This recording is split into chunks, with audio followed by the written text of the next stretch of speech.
I remember names very well. I don't know why, but I remember names very well. And I just keep thinking, oh, you're talking about Nidavellir in Svartalheim. Yeah, you do this. How do you do that? Especially with these Norse names. I remember Jotunheim. That's it. Because that's Jotunheim. the giant flow. That's the it. land of All the the other giants. ones. All the other ones are just like Scandinavian or whatever. I don't know what. I'm like, but you do. You remember their names and the places.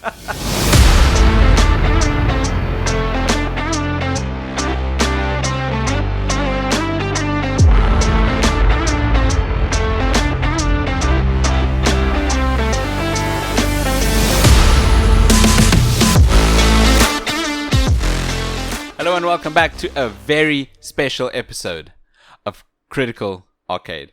I'm your co-host Nick. And I'm Kratos. No, sorry, I'm Dave. Sorry. Dave. Can you Getting guess? flashbacks. Can you guess what game we're reviewing today? I think everyone who's already read the title, who is a lot of people, know what game we're doing today. Oh yeah. So Yeah. excited.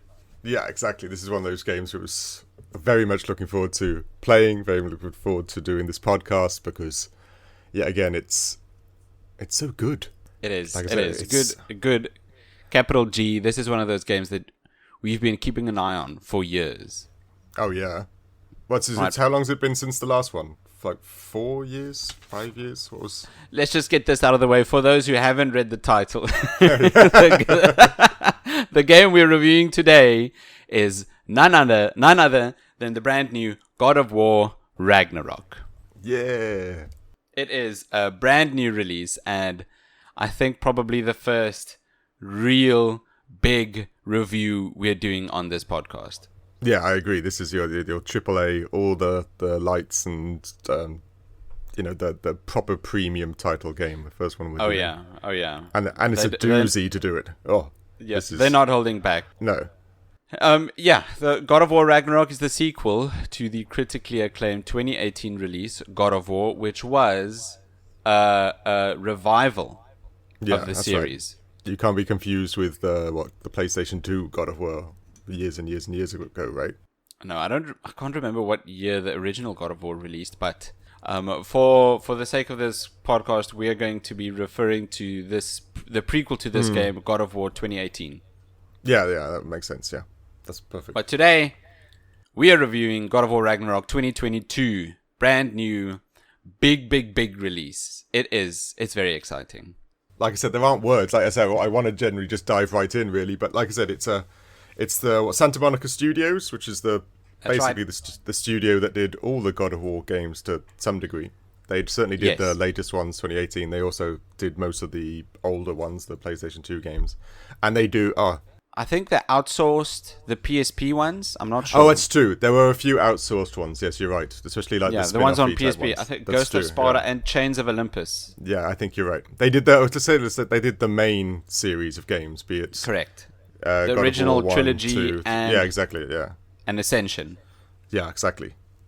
And they're so good at it. Oh, my word. These people love Kratos. They love the mythology and their gods and stuff like that. Yeah, again, play all of them, everybody. If you've never played God of War games, they are all worth it. Even the PlayStation 2 versions. It's a... Yeah, the original trilogy, there's definitely a very arcadey aspect and element to the first couple of games, but that's what made them fun. A lot of people prefer those types of games for their gameplay above the new God of War games. But like you said it perfectly. The original ones are arcadey. They're just a lot of fun, just fighting and going through the story. Where now it's the same arcadey-esqueness, but then with like a Last of Us type storyline and emotional progression and stuff like that. It's much more grounded. Yeah, no, 100%. And that was that. And did you think about it with 2018's God of War? That's a really risky move for Santa Monica Studios to do, but they've done it so well. Like, to take something that's so basic and visceral and then try to make it storyline based and deep and thoughtful. It's kind of a really, like a 180 turn, which is a really scary business premise. But it works. It definitely works. I remember when this game was still in development. There's a documentary that PlayStation made that's up on their YouTube channel. I don't know if you've watched it. Mm-mm. It's called Raising Kratos. It's a documentary about the development cycle for the first game, God of War 2018. Okay. Mm-hmm, mm-hmm. It's about 2 hours in length. I recommend anyone interested in this series, especially these new games, to go watch that documentary. It is very, very, very interesting. And in that documentary, it talks about how one of the PlayStation head executives, Shuhei Yoshida, he came to Santa Monica Studios to test the new God of War game, and he was not impressed. Oh, really? He was not impressed. He didn't like it very much. I don't know what build that was, how early that build was, but it's so interesting to hear that one of these PlayStation executives didn't like what God of War 2018 was at one point. That's crazy, but it's hard. Let's say it's hard to judge depending on which build he had. Like I said, if it was ugly or basic or but that's interesting to know. Yeah, exactly. It's like I said, go watch the documentary. I guess I should do that too. Please do. It's extremely interesting to hear all the inputs from the development team, the writers, even the game director Corey Barlog. It's so good. Well, let's get back onto Ragnarok, because that's what everyone's here for. This is what everyone is listening for. All those people out there are listening for this.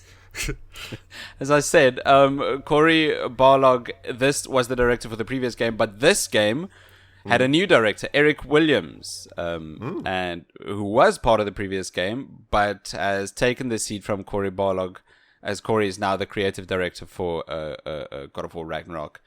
So there's a new person in the driver's seat, but it doesn't feel like it. If I'm being honest, I was gonna say the same thing. Yeah, like you wouldn't even notice. I don't know if that's a compliment or a dig to, but you didn't notice. It's the same level of expertise throughout the whole thing. I think it's a huge compliment and accomplishment towards the entire Santa Monica Studios team. Right? Oh, yeah. So that they can make such an airtight video game. Yes.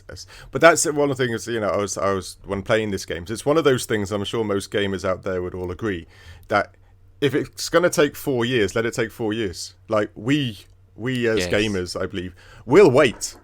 If this is the level you're producing after 4 years, I think we'd all happily wait that long. Doesn't matter which franchise it is. Make it take 4 years, take 5 years, and make sure it's as polished as this game compared to releasing it once a year or just before Christmas and all that horrible other stuff that happens in the gaming industry. Yeah. Because as gamers, we really like the polish more than we need the FOMO or missing out or whatever. We need it now. And I think that's what a lot of developers miss out on. No, that's right. That's right, they do. But I think the majority of the community learned this lesson the hard way with the unfortunate release of Cyberpunk 2077. Oh, yeah, 100%. Yeah, no, that's a good example. Yeah, it's so bad. That game had a lot going for it, but it fell flat on its face. And for once, gamers learned the correct lesson, which is don't rush the game. If it needs to be delayed, please delay it. Yes, exactly. Like I say, I just always delay it. If there's ever a choice, delay it, because like I said, I know Cyberpunk now runs okay now, and it is playable now. It's actually a solid game. Yeah, you're playing it on the PS5. I am, yeah. It's a great game. Well, I'm a biased again because Cyberpunk's my type of genre, but it is a great game. And there's so many games that we all know. So many of our favorite games are just rehashes of the original version or broken, and I think we're as a gaming society, we're getting tired of it. We're getting tired of getting things that are broken. Especially now, you can see games like Santa Monica Studio that are putting all the time in and all the effort, and they're not broken. They're just a joy to play through. And that should be what everybody else is looking at. But there's too many people like what's the executive of Blizzard and stuff like that? What's his name? Oh man, I can see him. I can see him. Too many people like that in the industry. But anyway, I digress. But people like money, people like cash. Exactly. Get those fat stacks, $sign eyeballs. No, but sorry, I'm going to go rant now. But you're absolutely right. There's everything I read lots of like financial stuff, Financial Times-esque type stuff, and you're absolutely right that the entire world is getting so obsessed with money now instead of money later that they're actually people are actually destroying their own intellectual properties due to it. Strangely enough, so I might be going off topic. Yeah. You've heard Magic the Gathering, right? No, please, no, don't say it. No. No, Don't. You know the card game of it? It's called Magic the Gathering? Of course. Magic the Gathering from Wizards of the Coast. Yeah, and years ago, there was Black Lotus and all those cards that are years old and very rare and very high. Very expensive. Now, I believe, I only read an article, they're starting to reprint the old cards as like a Christmas special, which means all the people who originally have it, their card values go down because there's a reprint, and that generally happens. And business-wise, they're destroying their fan base. There's lots of people who are collecting, spending lots of money collecting these cards to get the rare ones. But if you keep reprinting versions of it, all their card values start going down, and you're kind of just hurting your customer base. And if you read it, they're just doing it so they can cash in, like because money. of the. Yeah, it is really. And if you look at so many businesses, it's the same premise. They all want money in the next 5 years, but they don't give a damn about 10 years. It's a weird thing going on in the world. If you look around, it's a weird thing, a pattern that's actually happening. People want money in the now, world. not money later. Yeah, no, I get it. It really is. It's bad. I don't like it. No, it is. It's crazy out there at the moment. This is a nice topic we can have for a bonus episode for all our Patreons. Or when we get any patrons that want to hear our opinions on all of this, please go ahead and go sign up for our Patreon page. Dave and myself, we've got a lot of opinions on a lot of different things. Mm-hmm. But right here, right now, we are gathered here today for Kratos and Boy. Boy. Now that I think about it, he really doesn't call him Boy anymore. He doesn't, does he? Which is a nice little, if you don't ever watch the other games, the God of War 2018, he only ever referred to his son as Boy because he didn't know how to be a father fundamentally and his name. But now, because he's grown as a human being, he actually calls him by his name, which is a weird little nod an excellent little nod to the first game. Yeah, and it's you hear it all the time, but because we're so used to having people's names in sentences as who we're referring to, you don't realize that he does this really.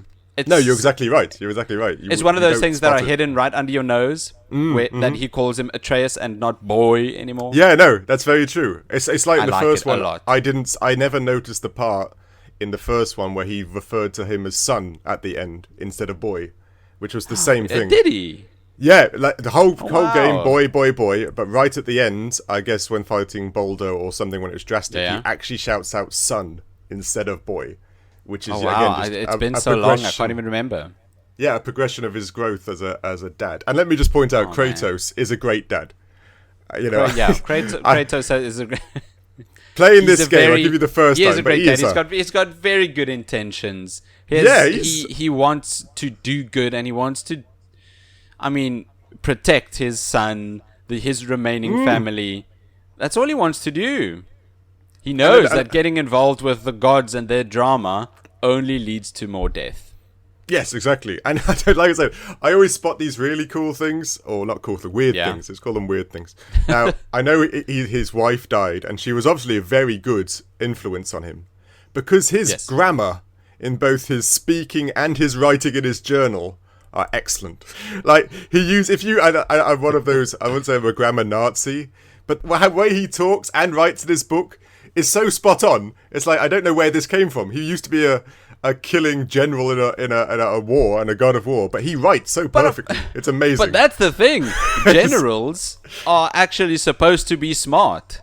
That's true. Yeah, that's true. So we're looking at this as raging, bloodthirsty Spartan Kratos that we completely forget he's actually a very smart man. He is, and he said he uses the right context of he and I, and instead of him and me, and he uses that so well. And I don't know why, but that gives me such a smile when Kratos, the big muscled God of War killing machine, is so eloquently speaking the English language. I don't know why.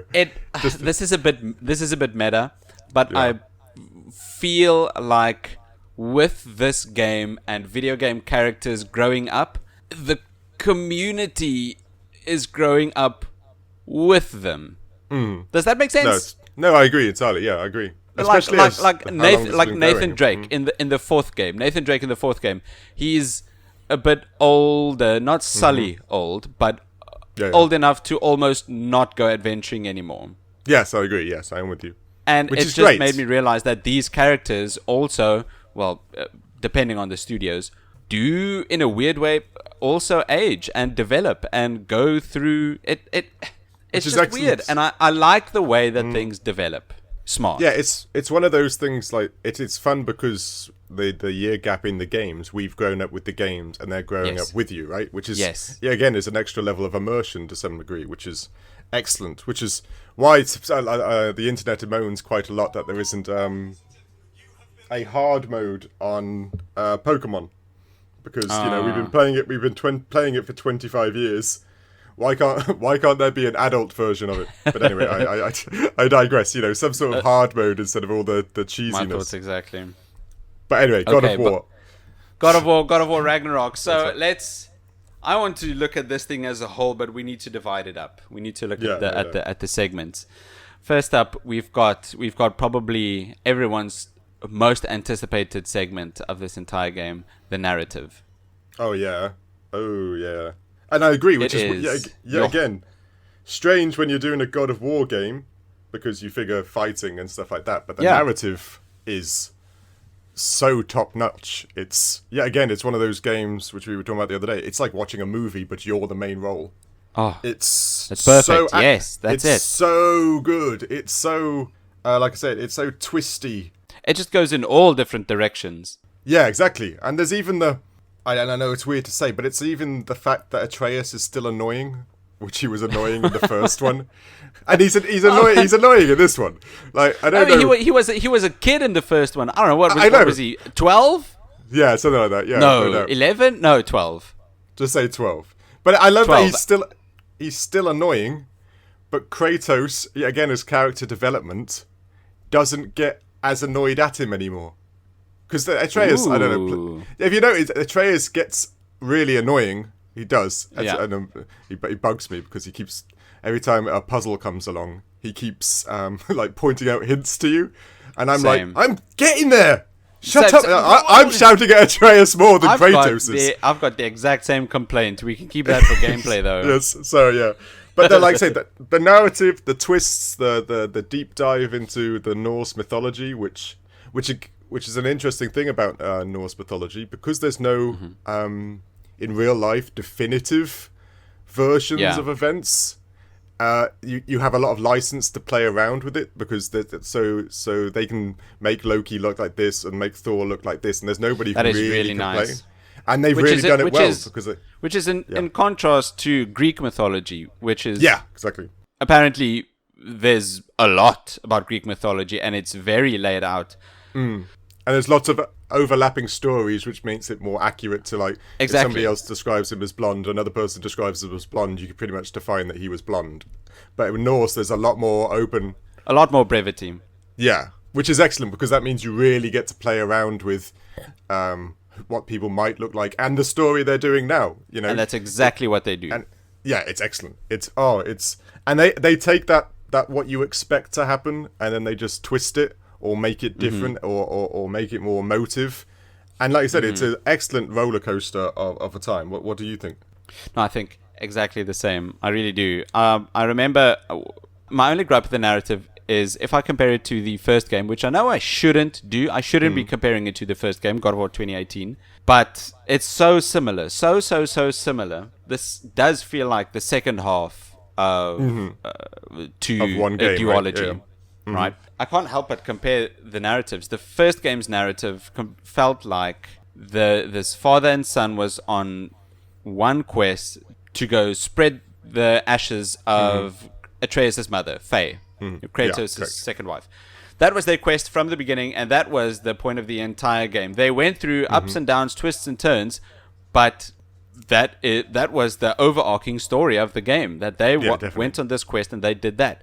That I'm not getting from the second game. Well, as in, where you're headed, like an underlying storyline to follow, or Almost, yes. I know we've got Ragnarok, but that's so up in the air. That's not an objective. That's not a quest. That's...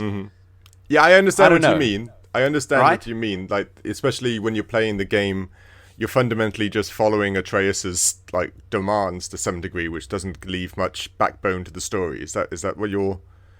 I think that is denoting? what I'm trying to say. That is what I'm trying to say. And the story for the first game was so extremely personal between Kratos and Atreus, their father and son relationship. It's not that personal anymore in the second game. The story is much, much, much more focused on the macro, right? Yeah. No, I agree. Yeah, what I is understand what you mean. Odin and Thor doing? What's going to be Kratos' next move in this huge story, war plot, whatever? That's what this game is about, where the first one was a bit more personal. Yes, no, And I agree. I entirely, like yeah. both. I just think the first one I liked a bit more. Well, yeah, I understand what you mean. I can understand, like, I do enjoy, but I understand that there's no definitive, like, it's like they're always building the story a little bit, so there will always be a twist that you expect instead of an underlying thing, which is, yeah, again, it plays almost like an episodic aspect. Yeah. That you play for 2 hours, and then there's like, oh, no, that's the change, and then, there's a change. You know, for example, I won't spoil it, but Tyr, you've released Tyr, I take it. It's in giant. the trailers. People know that. Yeah, and that's when and he wasn't who you expected him to be. That was like episode 1, and you're right. The narrative is almost episodic to how the plot develops compared to, like you said, the emotional burying of or scattering the ashes on the mountain. Right? No, I understand what you mean, but but there are other aspects. I still, when you're out in the boats and they start chatting in amongst the boats, for those. That stays good. That stays nice. I just row in a circle until the story's done. Because I hate going up to the beach and then they say, we'll continue that later. In the first game, it was usually just Mimir telling a story to Atreus and Kratos, and Atreus would be listening, and Kratos would just... it's true. And whatever. Now, it's completely different. Now, Kratos is actively participating in the conversation. He has inputs and opinions, and he's talking and not just grumbling anymore. I really like that. His inputs are excellent. Yeah, again, like very much. Like, it just shows how, like you were saying, he is actually really, really smart.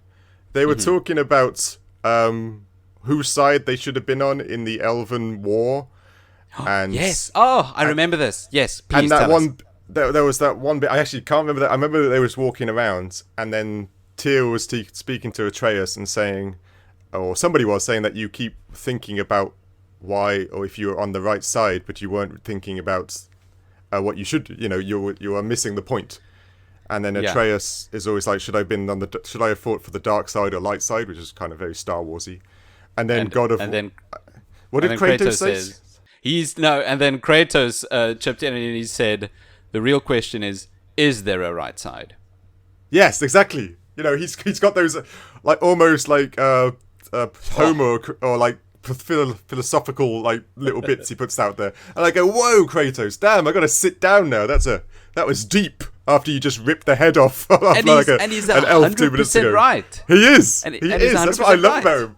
I love about him that aspect where he's like, "Whoa."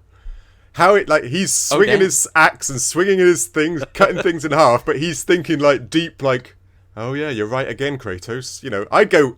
He should be a professor. I would go to university and just listen to him talk. That's, when he retires, that's what the God of War should do. But anyway, narratively, this thing it hits so many good spots. It does so many good beats. The unfortunate thing about this game, though, is that we can't talk too much about it without spoiling some parts. Yeah, it's true. That's very true, yeah. It's got lots of twists and turns. For sure. Even just one other thing might spoil something for some people, because I know a lot of people, the tiniest things count as spoilers, because I'm like this. The tiniest thing that counts as a spoiler, you play it up in your mind, and then it is a big spoiler, and then it's a tiny bit disappointing, making a mountain of a molehill. But anyway, I really like the conversations. There's a lot more downtime almost. It being episodic, there's downtime in between quote unquote episodes, where in the first game you just beeline from the start to the end. Right? No, you're right. Especially with the house, you now kind of get to a safe zone. Yes. We'll not say whose house this is or where it is. No, but you're right. There's that. But it's quite a common trope now. It's like the Normandy in Mass Effect, and it's one of those things that are prevalent in most games now. You always have like a safe space to save and to re-gear up. And it's the same thing here. You're right. There's a lot of downtime in this one compared to the 2018 God of War. Even the Dark Souls series does this. Every single Dark Souls game has got this sort of home base. The Nexus, Filing Shrine, Majula. What's Elden Ring's one? Round Table Hold. Round Table, yeah, that's right. Yeah. No, you're right. And you're right. It does. Again, it plays into what you were saying. Like the narrative is like episodic because you can stop and go home and rest and stuff, which means... Didn't even think about that. That must have been a strategic decision. A lot of people can't... Oh, wow. Okay, so there's a 2-month gap and they know they can jump in because they're in between episodes or whatever. Yeah, exactly. Wow. But yeah, you're right. There's a noticeable difference between the two. But, like I said, it's... Narratively, this game, I'm sure no one's shocked, is excellent. You should definitely... Very much. Yeah, if you like a good story, if you like anything fantasy-wise or any of the other ones, you got to play it. It's the story on this is top-notch. If we can jump onto visuals, I know there's a lot more we can say about narrative, but we can't say all these things. No, exactly. Yeah, I can go all day, but we can't say them without spoiling the game. No, true, very true. What we can gush about to no end is the visuals, or the visuals of this game. Yeah, it's one of those scenarios where, like I said, we're both playing the PlayStation 5 version of the game. That's right. So everybody out there knows. And it's just one of those... Yeah, again, it's one of those games that you'd almost put on at the was it E3 and stuff like that, just to display how good the game looks. It's almost, when you do, they display the game and it says not gameplay footage. Yeah. But this is the reverse.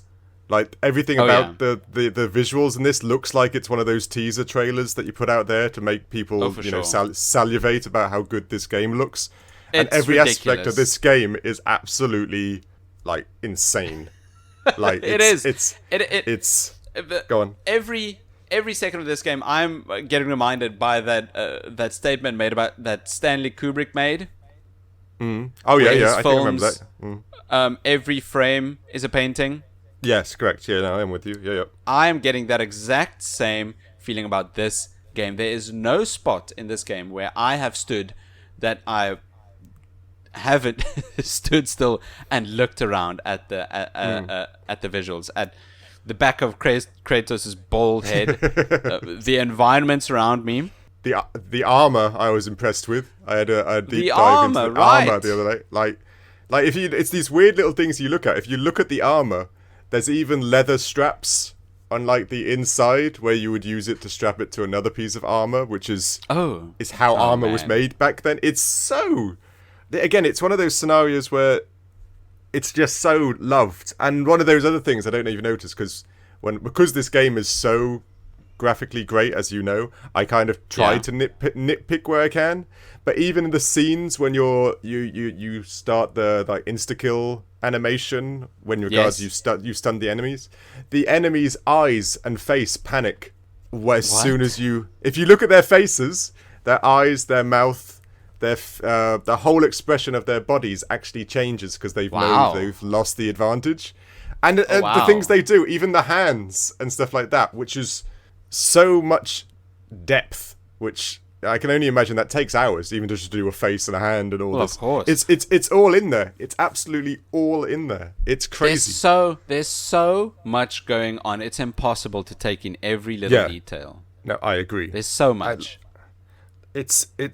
And even just, it's so pretty. Even the weird places like the realm between realms. I forget what it's called. You know, where you walk through to the trees. You're about the top of Yggdrasil. Yeah, that's right. And even that, if I just go wandering around, you know, when people are talking, and you have to wait into that. It's kind of like the loading screen, isn't it? Fundamentally, Quote when you're unquote, yeah. walking.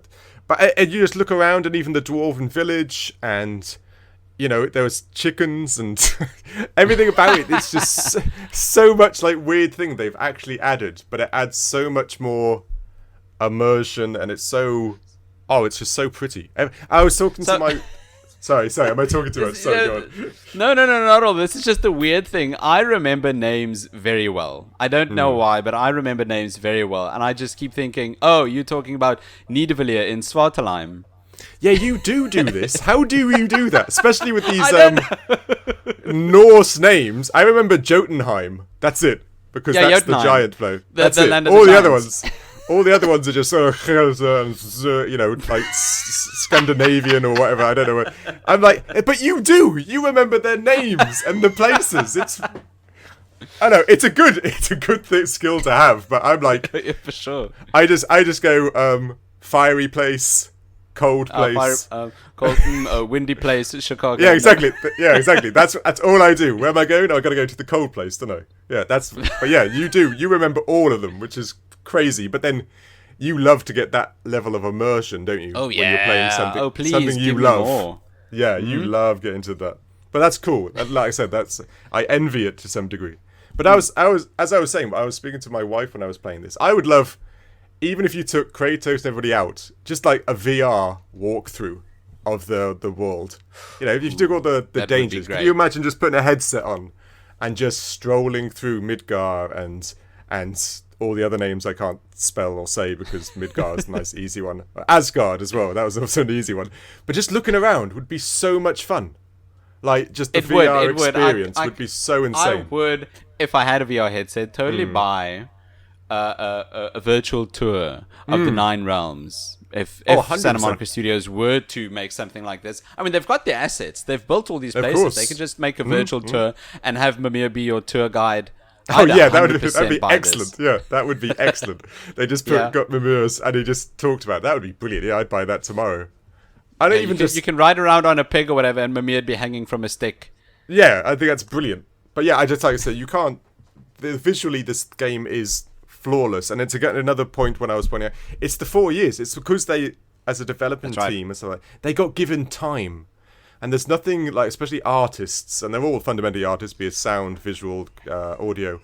Artists there's nothing more that you could give them. The best present is just to give them time. When they get 6 weeks and they don't give them another 6 weeks, because their love and being able to perfect this stuff is literally what they live for. They have family, but they'd be able to not. Many of times, haven't I? You've said after you're done with your point. Continue. Like I said, if the idea that they've got, you can see that they've been given so much free reign, and that's how you can see the love and the effort, and that's what a lot of other studios don't seem to understand. Especially with, like I said, with games, you are dealing with a lot of artists, and they can be quite finicky and all this other jazz. But if you give them free reign of what they're doing, that's how this type of project gets done. And it, like I say, all the artists in this just knocked it out the park. I can't name one thing that I particularly disliked. No. You said something in, I think it was the Forbidden West episode last week. You said that it's very clear that the studio gave the artists free reign, right? To just go ahead, go crazy, and make what they need to make. Yeah, right? Draw up the crazy machine monster. Our developers will make it. We'll give them enough time as well. And I get that exact same feeling here. Yeah, I feel like Santa Monica Studios told their artists, okay, make the craziest shit. Just go, just do it, just buck wild. And they took off the leashes, the reins, whatever, and they did it. Yeah, they just said, we're doing Norse. That's the confines you have. You've got to make it wild. Norse and and just go mental. And you're right. I'm sure they had a baseline plot and stuff, but then, sure. I often wonder what comes first. Do you get the visual side or the audio side? Because I make this point later in the audio. I often wonder, like when they're doing the audio, when say who's Kratos' actor? I forget his name. Christopher Judge. You can just ask me. Sorry, that's a good point. I only know him as the guy from Stargate, but I also liked him as the guy from Stargate, so that's fine. Do they? I say maybe you know. Do they do the lines first and then animate the faces then, or do they already have a script and they animate the faces and then do the? It's very weird. It's very odd, but there's different parts of audio that they do at different parts of the process. Mm-hmm. First thing that they do is music, right? And then they also the score, record right? lines. Mm-hmm. The score. Mm-hmm. The score is made right through, but firstly, it's the score. And this game's director, composer, was Bear McCreary. Yes. I know the name for some reason, yeah. Right, yeah, Bear McCreary. He actually... Oh, man. Oh, I need to say this. Okay. There's an Easter egg in this game, in Svartalheim, Nidavellir of all places, where you meet a dwarf playing an instrument. Oh, yes, he's playing a lute, isn't he? Yeah, some sort of different... Some variation of a lute. Yeah, that's true, that's true, yes, I could picture him, and that dwarf is actually voiced by the game's composer, Bear McCreary. Oh, really? Oh, that's cool. Yeah. That's cool. He was in the documentary I spoke about earlier in this episode, and I immediately recognized his voice, and I thought, "Is that Bear McCreary?" And then I saw him playing this weird lute thing, and that just confirmed it. This is definitely the composer of the game. That's very cool because, like I said, the dwarf in the God of War game, he's basically a bard or something. He owns the pub, but also it's a nice little nod. I think that's excellent. I love those little things when they, especially when they put in people you would never normally see in a game and then actually plonk him in there so that he can get some recognition. Because unlike yourself with the musical background, that people wouldn't even know who the composer is most of the time. Yeah, so I think the music they do first, and then the lines. But after they've developed some visuals, that's when they make or develop sound effects and Foley.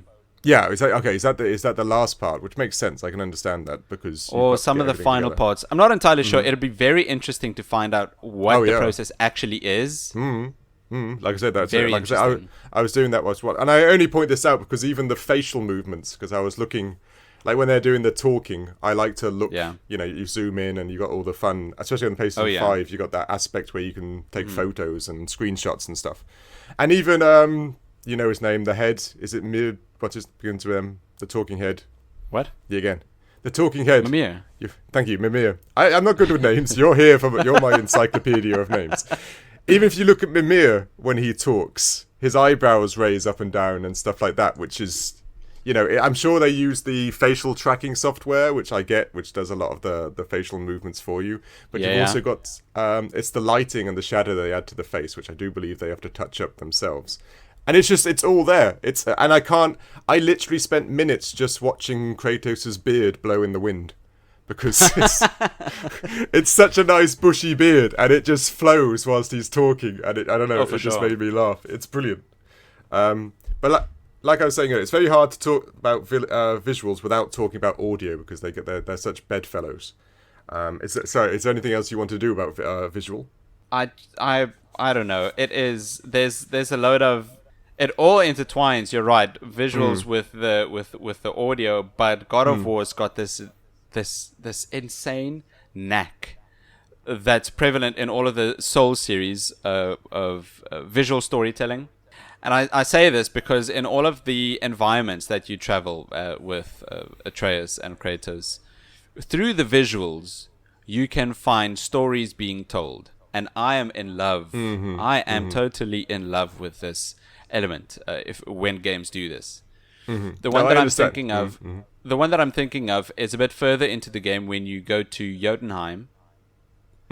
And you see in the middle of this jungle, you traverse through the jungle through logs and stuff, and then you find this huge metal ring thing, whatever. You climb through it, you climb over it, and then only once you're at a distance and you take a look at it, you can see that this huge metal thing in the ground that nature has grown over is a brooch. Yeah, no, I'm with you. Yeah, exactly. And they did the same thing very well in the first game when you had to fundamentally climb a frozen giant. Yes. Visual storytelling. This does get incorporated later, and it's excellent. Games don't do this enough. No, I agree entirely. It's even the, like I said, what's the elven world called? The Elven... Alfheim. Elfheim. Oh, actually, it should be quite an easy one to remember. You saw the dead bodies still from their war they're still waging. Everywhere you were around, there was one on a spike, there was one burnt, there was one... and it shows that the war's still going, fundamentally. It does. And if you notice, all of those bodies are Dark Elves. Yes, I did notice that. I was intrigued. You could see. But what I liked... I guess this is narratively, again, because it's very weird, but it almost sounds like the Light Elves are kind of the bad guys. It does. Doesn't it? But yeah, go on. It does. But we need Kratos here telling us, is there a right side? That's what I mean. But it's one of those weird twists they do, because everything narratively, be it Star Wars and everything in the back, always says light side good, bad side dark. Mm-hmm. But in this, they kind of suggest, as you said, Kratos pointing out, who it doesn't matter what light or dark, it's why the war in the first place and all the other reasons. But it's an interesting twist that you always, today's age, you always expect light is the good side. Exactly. And they're already just pushing the subject. Like you said, it's why is the dark side always dark? Because they're evil. What if they're just fighting for their lives? So that's probably more narrative than visual, but it is something I picked up on. I mean, they commented on this because it was part of the first game. This doubt wasn't really part of the first game, I don't think. Or I can't remember. True. The dark side, I mean, the entire world of Alfheim was black and red, and there were hives, and it was gross, and 100%, just what you would normally consider an evil space to look Yes, like. I agree. Yes, it did have that evil undertone to the whole area. Yeah, you're right. And you converted it to the light elves, and you helped them overthrow the dark elves. Mm-hmm. Only now in the second game is that questioned. Yeah, I agree. And it even makes you, because you played the first game, even makes you as a player feel a bit guilty. Like, right? Yeah. You remember slaughtering the leader and everything like that, and now you think to yourself, whoa, that may have not been... We didn't have a choice to some degree, but look what the repercussions of our actions. Which, again, it's so narratively just excellent, isn't it? It's just so good. Good. But I think a lot of these... Sorry, if we can jump back to audio. Mm-hmm. Yeah, no, 100%. A great part of this game that makes these characters so believable is the voice acting. Yeah, I was going to say, it is so spot on. And very, very... I noticed, like, when I was playing it, and I know you know all these names, but as soon as I met Odin... and the character model and the voice, I was like, I know who that is. I was like, I know that guy. And then... okay. Have you watched the TV series The Good Doctor at all? I know you've got... Doctor. No, my wife watches it, but I don't. Okay, The Good Doctor. Have you seen clips of it at all? There's Good Doctor about an autistic doctor, right, going through life. Yes, and he's quite young. He is. And he's got a minder, this older gentleman who's also a doctor, who is kind of like bald with glasses and stuff like this. All right. I don't know. You'd have to... He is the voice actor of Odin. And it's a guy called Richard Schiff. I don't know if you know the name. He was also quite big in West Wing. I don't know if you watched West Wing. Oh, wow. Okay, so this is quite a prolific actor. Oh, yeah. No, he's... And if you look at the character model, you can also see him in it. They've actually done the character model around his face. I like it when they do this. Yeah, and he is very good as Odin. I would have never... like, in a million years, cast him as Odin, because you think, you need powerful... But even their version... Big, like they did with Zeus in the original trilogy. Yes, exactly. Yeah, like all-powerful, big... But that's also, again, audio and visual going hands in hand.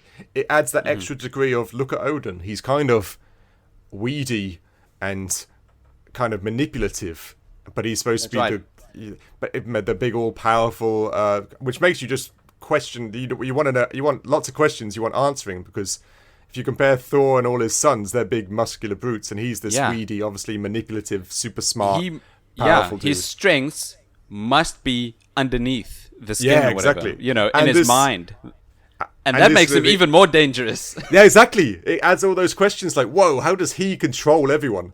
Like, look at him. And the voice acting just adds to that. This guy, he's a very good actor, and the voice acting, and don't get me, Christopher Judge, of course, is spot on again. Spot on. It's really good.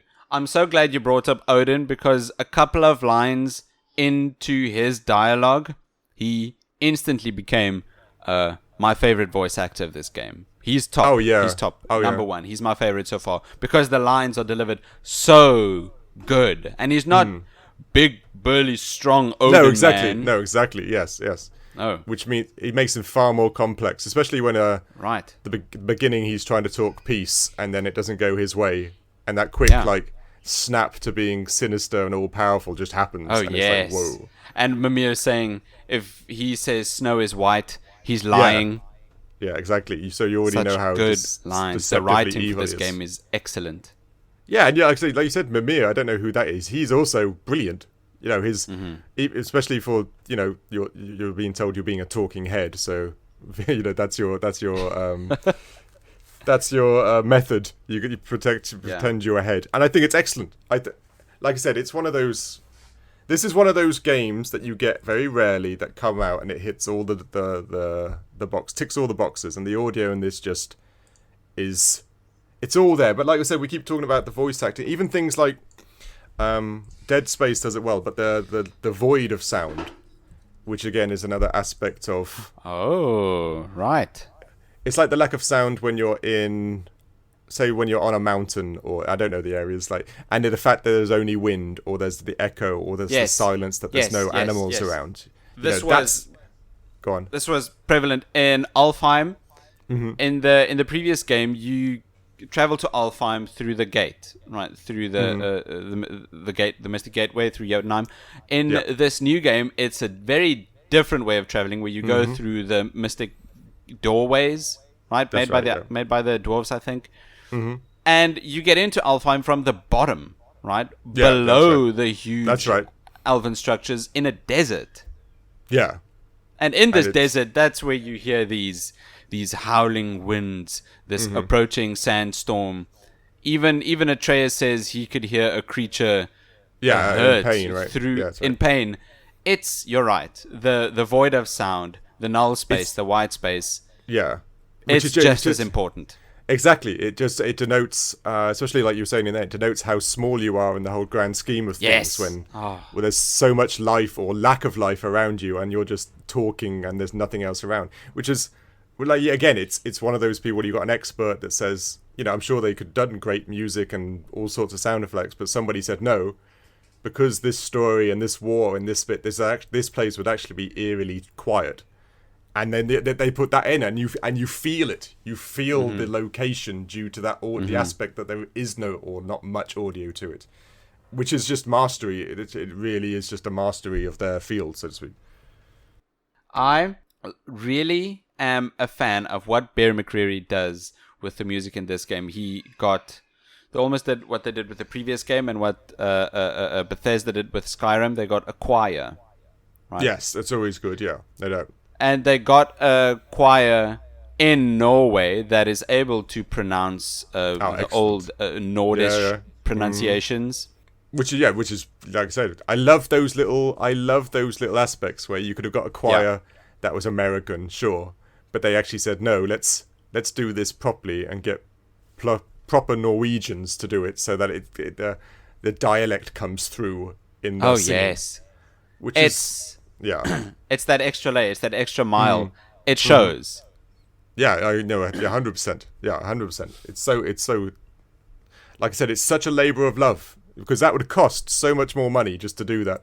But the idea that somebody says no, but we've got to do it, or we'll lose some immersion because they'll say a word wrong, or they'll not use the accent correctly.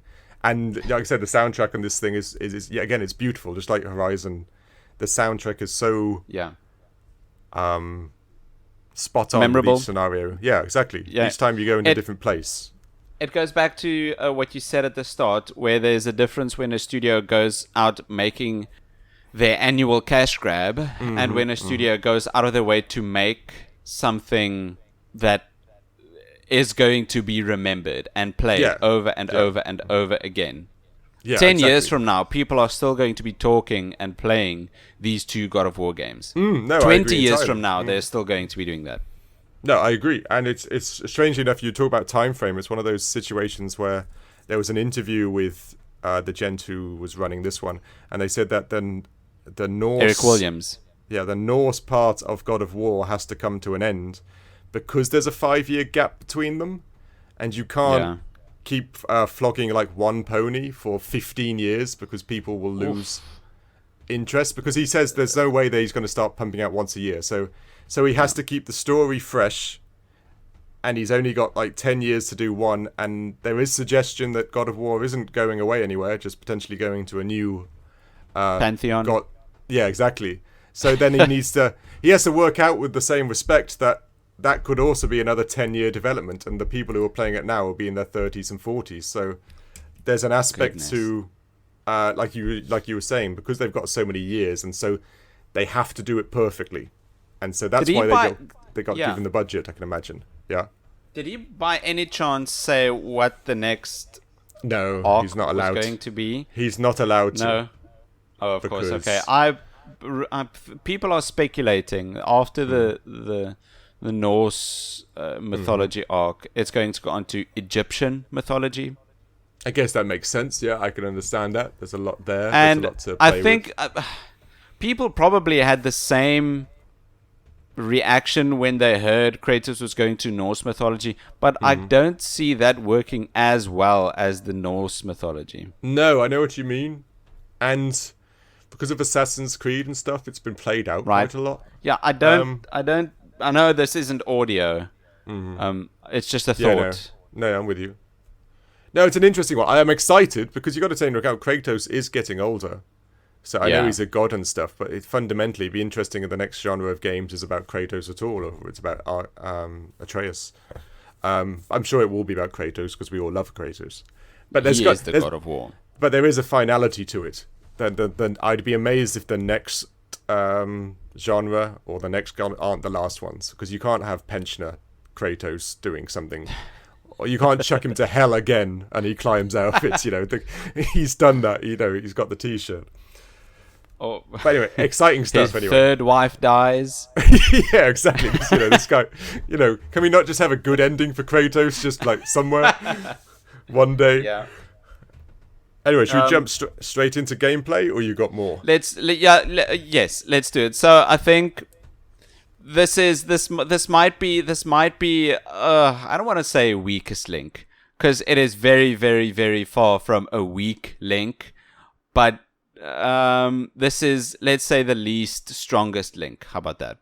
Got you.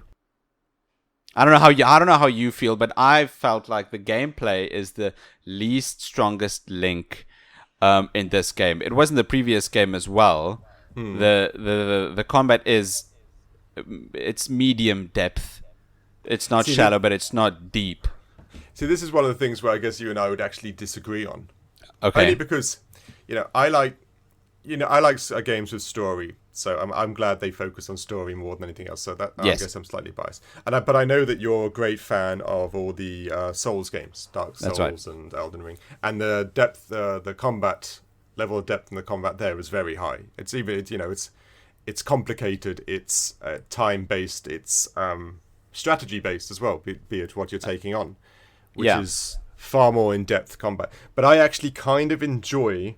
I wouldn't say the combat is simple in this. Don't get me wrong. The button pushing and the heavy and light attack things, yes, that is like simplistic. But I kind of enjoy the badass feel of that it's quite simple and relatively easy. Now, it's got the fun elements where you can add different runic attacks and rage attacks and special relics that you can activate. And I like that they also make bad guys that are weak against fire, strong against fire, and certain aspects of you got to stun them and stuff. There's a bit of depth in there, but you're right that the combat is still kind of arcadey. But I find that, maybe it's just me, but I find that a little bit more easy to access for, say, younger players or not so experienced. That's a very good point. Like yourself. Because I know, you love some good, complex combat, don't you? Which I'm a bit on the other side, where I like a bit of both, an easier side and a harder side. But go on. I think you got it when you said for trying to get a younger audience as well, because a load of kids that was 9 when the previous game got released are now 14 which I know is under the age restriction, but is... we all know they're playing it. Yeah, this is what it happens. Oh, yeah. We all know they're That's a playing great age for a game as mythological and epic as this one. Oh, yeah, definitely. There's a brand new audience for this game. Exactly, yes, 100%. And having it simplified is a great way to get them on board. It might not be for the diehard fans, for the people. If someone's playing this game and they've been playing it for 10 hours, the combat definitely feels samey. No, I agree. I do know, and I had the same feeling with God of War 2018. Okay, you know the trials you had to complete when you had to defeat this a certain way. Okay, I'm going to do it again. Are you talking about the Crucible in Muspelheim? Yes, the big fiery place. Yeah. Right? That's the fiery place for me, the Fire Mountain. Mordor, okay. to maybe. But yeah, and when you're doing that really did make the combat feel repetitive, because it's go there, throw this, grab that, perform that, throw that. And when you do that a lot, you do notice that the combat is a bit shallow. Yeah, but some people like that, is what you're saying. Yeah, no, yes, exactly. And I'm sure they do. This game has the same thing. You've still got the trials. It takes a lot longer to unlock, but it's still in there. But like I said, I'm on that middle ground where I like I said, I do agree. Sometimes the combat's too easy. You know, those segments where you'll get 5 bad guys arrive, and you know I've done those segments, and I wouldn't say I'm a prolific combat person. You're Elden Ring and stuff like that. I've done those bits without being hit at all, you know, and it was relatively simple. Now the boss fights give you a bit more grittiness, but sometimes just clearing out a room full of bad guys is quite simple and easy, where it adds to how badass you feel because they're nothing compared to you controlling Kratos. They sometimes the combat can feel like, okay, let me just quickly clean this room out full of bad guys, and then we can go on with the narrative. There isn't another room full of bad guys. Exactly. Let's get this done. Exactly. It does feel a lot of times like this game is building to grand set pieces. Yes, 100%. Like the narrative. At the end of the level, there's going to be a huge boss fight, and I don't know, you're going to swing your axe, and the chandelier is going to fall on them, and it's going to explode in green sparks. Yes, exactly. Yes, like a whole set piece. Yeah. It feels like the game is not trotting along, but is moving from set piece to set piece, and it's those set pieces that you sometimes are looking forward to more than another encounter in the next room. Yes. No, I agree entirely. Yes, you're right. You know, and I will admit that is a bit nitpicky, because this game is excellent. This is like talking the difference between a 9 and a 10 here. Yeah, no, I agree. Yes. And yes, you have to be nitpicky, because you are right. It's you clear out the room so you get the next narrative jump, or so that you can just start the puzzle you can see. You know, you go into those areas where you got the chests and you got all those puzzles to redo, and you're like, okay, let me just clear these people, and now I can concentrate on opening this chest. But the 2018 had that same feeling. But it did. I did like rebounding the axe off those special crystal things. That was kind of a fun combat mechanic. In Alfheim. Yeah, that's right. I'm sure you're right. But yeah, the elf place. And like I said, they've still got in this game, compared to the Valkyries in the 2018, you've got the Berserker Souls, which are kind of fun combat arena things too. Did you meet one yet? No, not yet. So I'm sure I'll get them. Yeah, and those are the same level of toughness that the Valkyries had, which So for people such as yourself, that will hopefully will push you to that combat limit where you've got to dodge, block, roll. You know which you're right. The most exciting parts in these games, combat wise, is whenever you came up to a boss, because it gave you a degree of challenge that the other baddies just aren't giving you. And you know there are certain aspects I thought. What did you think of the upgrade and the system? I think that the menus, I know they need to pump a lot of information on the screens, but wow, those menus are a bit cluttered. They are. I needed to sit and look and really take in what I could do in these menus, where I could go from here. there's a lot on screen. There is. There's a lot on screen, and it's not super intuitive. No, I agree. No, I agree. The menus do make you feel a bit lost. Another little nitpicky thing that I don't like, and this is very nitpicky, that the between armor, weapons, lore, and stuff is at the bottom, where 90% of that's at the top. I'm used to seeing that at the top of the screen when I press R2 and R, and this is at the bottom. I'm very nitpicky, but that's strangely disorientating to me when I'm like, where is it? Oh, it's at the bottom now. Okay, cool. I'm looking at the bottom. But I get that. And there's a weird aspect. Now, of course, I haven't quite finished the game yet. I always thought that when you're collecting the hack silver and you're doing the EXP and stuff like that, I never knew that if there was going to be abundance of that so I could upgrade all the things that I'd picked up, or should I be more scarce and wait for all the other things that I should pick up to upgrade my skills and stuff. And they never really tell you if it's finite or not. Right. I think Yeah, go on. I don't know. I think it is because these things are locked behind a bit of environmental puzzles, which is great, by the way. These environmental puzzles. Yeah, they are very good. I think it's because they're locked between those, and you simply can't have an infinite amount of that. That's what I figured. Yeah. Oh, no, wait a minute. Okay, no, in the end game, now I remember, in the end game for the previous game in Niflheim, there was a maze in the mist. I remember that maze, yeah. I remember that. Do you? Okay. It was a pain in the There ass. was an infinite amount of resources. Yeah, I thought so too. Do you think that... I'm guessing they do the same thing here.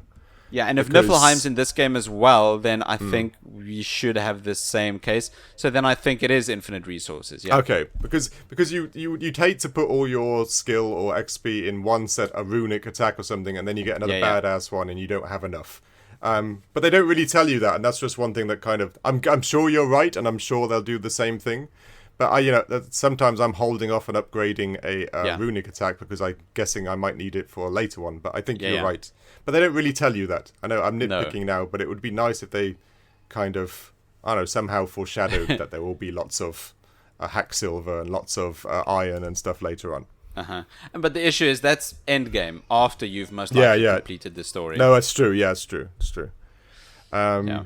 Apart from that, I thought the game, like I say, the gameplay wasn't too bad. Anything else you want to add? No, but wasn't too bad, I think is the perfect way of describing this. Not the strongest link. Again, I think I gave this an 8 out of 10, which is great. It's just not absolutely excellent. Yeah, I gave the same thing for fundamentally the same reasons. Yeah, it's but we are kind of picking at a almost flawless game, so we have to do that. But yeah, the gameplay here is probably, like you said, the weakest of a very strong chain. Speaking of being flawless, when we look at the performance for a game, we usually do that by looking at its faults or its flaws in this case. But I could not find any. No. This is again, it's one of those, especially with the console versions of games, it's rarer than not. And again, it's probably because of the 4-year development time. That's, you got to take aside that side of the workforce had time to bug fix and to clip this or do that. The only thing I know about performance wise, and this is a PlayStation 4 issue, it's supposed to run really well, but for some reason your PlayStation 4 is supposed to make a very loud noise, like it's struggling. No, lots of people said it causes your PlayStation to sound like a very quiet vacuum cleaner.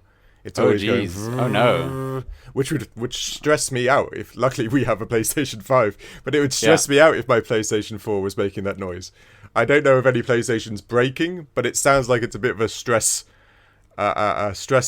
game for the PlayStation 4 to play. Totally. This is hardware that that came out in 2013.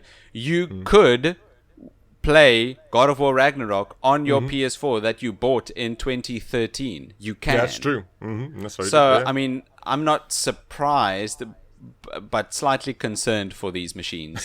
Sure. Yeah, poor people. Like I said, I would be very distraught if God of War destroyed my PlayStation 4. But, with his rage, it is the God of War. Yeah, exactly. It's always apt. But apart from that, you're right. Performance-wise, I nothing wrong to say. It just runs very well, very smooth, no lagging, all running at right frames. We do have the better version, the PS5, so there's no frame drops, no real bugs or glitches. Each time I think I found one, that wasn't the case. I think my TV went blank once, and it was just switching settings. Nothing about the game. I couldn't really find any fault. Which is very impressive because we're playing this game day one. Yeah, no, agree. You'd expect a patch in the next week or so, right? With most other games that come out, but I've yet to find anything that's, like I said, noteworthy in the slightest. And we are being nitpicky, so we're actually trying to find things that don't add up. But like I said, no issues at all from my side either. But the slightly bit more controversial conversation about this game was that it is one of the first batch of games on the PS5 that costs a full $70 US. Yeah, it scares me that's going to become the new price point for video games because our hobby's getting expensive enough as it is. I mean, the two of us, Dave and I, for those who don't know, we live in Cape Town, South Africa, and the currency over here we got is Rand. For import costs on a PS5 in the US, it would cost, what's it now, $450, $400? Yeah, I'm guessing so, yeah. Import costs for the PS5 almost doubles the price. Yeah. Easy. Over here, a PS5 costs 12,500 Rand, which is it's $730 US. Which is crazy. Which is crazy. We live in a third world country and we need to pay $730 US for a PS5. And a $70 game, a $70 video game costs us $81. Yeah. Which is, let's point out, there's the PlayStation 4 we're talking about is the basic one. This isn't like the two controllers, super bundles, or anything like that. That's like $800 that's right. Just for the basic. The base console and the base game. So for everyone I don't even want to say this, but complaining about these games' prices increasing in first world privileged countries, please, can you just quiet down and go back to your seat? Yes, we're struggling out here. Go on, it sounds like first world problems. We hunt gazelle and lions by the day just so that we can fund our PlayStation habits. But just because we're in a less privileged country, third world, these things are double the price. It is weird, isn't it, that we're in a third world country, but things are more expensive. It should be the other way around, but it's strange. What I'm trying to get at is that these video games are way more expensive than they used to be. But on the other side, this is one game I wouldn't say I'm happy to pay that price for, but I would. I would pay that price for. Like, definitely. Yeah, if I would have paid that price for like Cyberpunk when it came out, I'd have been pissed. The only reason this game isn't bursting by the seams because it's so full of quality is because even the seams are made of quality. Yeah, exactly. That's what's one well-stitched seam. No, it is. It's a fantastic and it's painful, but it's one of those games which everybody needs to play, and it's almost kind of nice to own because it's a benchmark, just like Horizon was. It's a benchmark game which all other games should be looking at and making their games like that. And it makes it a bit less painful to spend that level of money when you've got a game that is so polished and nice and a lovely example of what all games should be. So exactly. No, this is definitely the new benchmark. This is one of the very, very few games I don't have an issue with calling an experience. Yes, I agree. Again, it's like going to the movies, but you play the role. It's and who doesn't like that idea? That level of immersion and a level of fun. It's just, and that's what it's selling, and it's what it does well. Yeah. Like I said, it's expensive, but this one is fundamentally worth it. It's almost like watching Avengers Endgame in cinemas when it got released. Oh yes, yeah. It's almost that same meta feeling I got. Yeah, 100%. It's so. Like I said, we've said this all before. I know we're being consumers, and we're buying a product from a company. But yeah, in a weird nerdy way, it's almost feeling like being part of I agree. something better. Yeah, I agree. Almost, hopefully, like a movement, but it probably isn't. But it does. It's always nice to be part of something that's done well. I know it's a weird thing you said because we just spent money on it and we didn't really do much else. A podcast, granted, so we're helping. Their sales will increase exponentially due to this podcast. So at least we're helping them. For sure. But yeah, it's one of those games you should maybe wait for Christmas. I doubt it will be on special for Christmas, but wait if you are strapped for cash, see if there are any discounts. But it's definitely one to grab. 100%. Yeah, if it goes on any type of sale, who knows? Next year, most likely. Grab it. It is worth the money. $70 is a lot of money, but it is. I would say worth it. Yeah. So what was our final score for this bad boy then? God of War Ragnarok, the most likely 2022 Game of the Year contender, only to be put against Elden Ring. It's those two. I don't know which one to pick for Game of the Year. That's a hard fight. Yeah, I don't know. I didn't even think of that. God of War Ragnarok, the diamond of 2022. We gave it a letter grade rating of A-.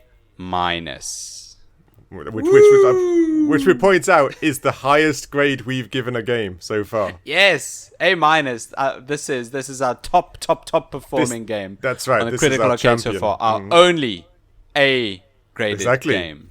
Yeah, exactly. So people should be cheering. They should pat themselves on the back because. Yes, please do. Santa Monica Studios, they're going to go around. Yes, finally, Critical Arcade has given us an A. That's right. Rejoice, gave us the recognition. Yeah, exactly. I don't doubt that for a second. It's exactly what they're going to do. Yeah, but I am satisfied. I'm satisfied with the score we gave it. This game truly deserves it. It deserves even more, but we need to be objective in this. Yeah, exactly. If a little bit more tweak on that gameplay, we would be talking an A+. And I don't even know how. I don't even know how they would improve it. No, I agree. It's great. We're here just to judge, not fix it. That's what we're here for. But no, it's an excellent game all the way through. Definitely. Do try and pick it up if you can on a sale, or if you've got the money, get it now. It is good. I agree. Thanks everyone for listening to this episode of the Critical Arcade Podcast. This is a real treat. This is a milestone podcast, I feel like, an episode. I do feel thankful, and I do feel thankful that we do get to make this podcast and these episodes for everyone to listen to. I know it's not a lot of people yet, but we are going to get there. Yeah, we're thankful for everybody who's listening now. Anyway, you're our vets. You're our original troop of people, and we are very thankful for you for spending some time listening to us. Thank you very much. Yes, it is milestone episode, a big one, and I'm just feeling very. Yeah, it's thankful. A big one for us. Yeah, 100%. Tune in next week for our next episode on the Critical Arcade Podcast. Dave, why don't you tell us what we've got lined up? Okay. Next week, we're playing, again, one of our Indie 500 games, Axiom Verge. I don't know if anybody's heard of it out there. I'm sure you have. It's one of those throwbacks to the old days, the Metroid and the Castlevania, or the Metroidvania type game, where all 8-bit, 16-bit, I always forget which one around, which we're delving into. And it's made by one person, which is going to be fun to look into. Insane. I don't know if I'm scared of this game or looking forward to it. I've never actually heard of it. So nor did I. I think. Yeah, again, that makes it exciting. Again, I like games. It does. This podcast lets us play games without any bias because we've never actually heard of them before. Hell yeah. So, Critical Arcade. Tell your parents. Tell your parents. Listen in. Thanks for listening to this podcast. You can follow me on Twitter at It's Time for Nick, or on YouTube, on our YouTube channel, Critical Arcade, at Critical Arcade. Dave, where can they follow you? You can try following me, but I have actually learnt the technique to sever your head and have you as a belt accessory now. So if you don't want to live the life of Mimir or whatever, then, it's up to you. I do know how to do it now. So, and I do have a new belt. So it needs accessorizing. It does need some accessories. So, I can probably fit 3 or 4 on here. So it's up to you. Beware. Please beware of Dave. Thanks for listening. This episode of the Critical Arcade Podcast. We'll check you next week. Cheers, everyone. Cheers.